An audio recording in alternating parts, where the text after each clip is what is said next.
Hey Den of Geek fans, Aaron Sagers here, and I'm at Epcot today in front of the Guardians of the Galaxy Cosmic Rewind attraction. And I'm about to hop on, I'm about to get a ride on this thing, and I'm gonna come back at you with some reactions. So I've got my hat, I've got my my mixtape, and I am ready to roll and ready to rewind. The wonders of Xandar. If they're not ready for you, we'll statue in the connections. This is pretty wild.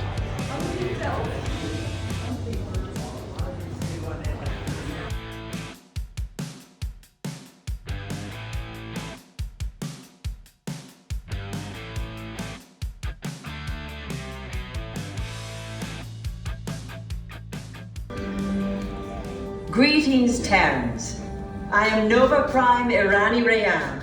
But even we could not have reached you so easily were it not for the Cosmic Generator, an advanced piece of Xandarian technology that creates jump points, artificial tunnels that act as shortcuts, linking distant points in space. Our power's out, and the Cosmic Generator's gone. Interior Mark, go to Code Red. Prepare the fleet, and call the Guardian.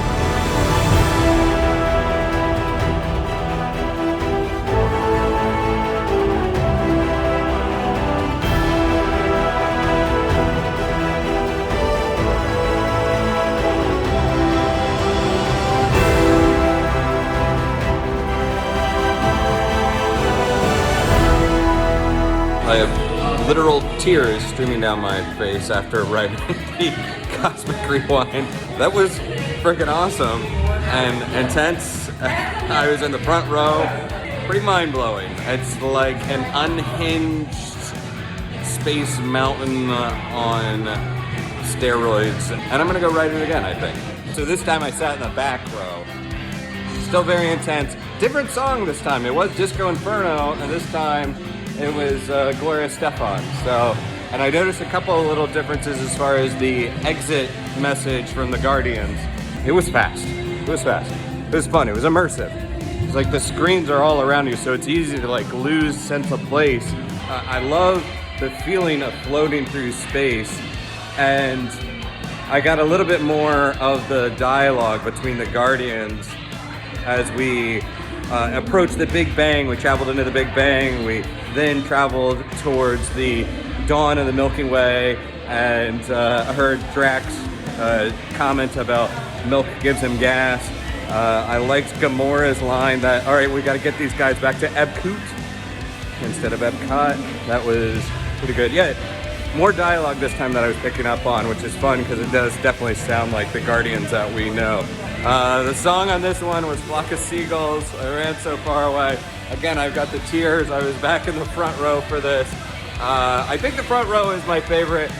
Picked up a couple jokes from Rocket Raccoon this time about they need to raise their rates, and it'd be helpful if the Cosmic Generator came with instruction manual. This is a really fun ride. This time I had Earth, Wind & Fire's September playing. I'm loving it. I'm really having a blast on this ride. So the villain is Esson, the Celestial. He's the big bad guy that wants to ruin the world, or take it, or start a perfect world. 6 times, 6 songs, and it is great. I'm gonna go ahead and say this is the ride to be. This is an injection of like fresh energy in Epcot. It's just awesome. It's so good. So good. I can't wait to ride again. I can't wait for you guys to ride.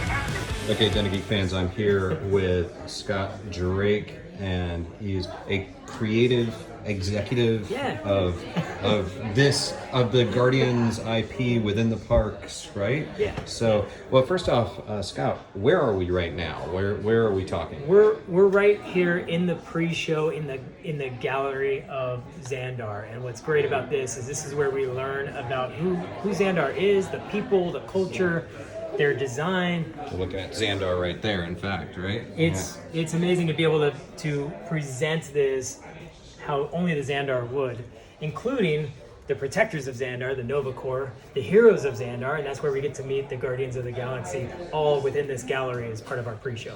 From a story perspective, when is this set? Because we go through, we see kind of Big Groot, and we know there's been events that have taken place in the 2 volumes of the Guardians movies. So continuity-wise, where is this? So this story is set today, here and now. When you walk in, these stories are unfolding in our world, and we've set it in Epcot. Xandar has come here to present the wonders of Xandar, and that's how we get caught up in this epic adventure with the Guardians. And speaking of that, in the queue, in the walkthrough, and so I'm just going to pan over Yeah, because it's so amazing. cool to look at. Don't look at me And when you can look at that. We learn a little bit that the story is Peter Quill actually has some pre-existing history with Epcot. Well, when Xandar wanted to come out and kind of talk about, collaborating with other beings and other parts of the universe, Peter Quill suggested, of course, you should go to Terra, Earth. And if you're going to do that, you should go to Epcot. I was there as a kid, and I loved it. It would be great.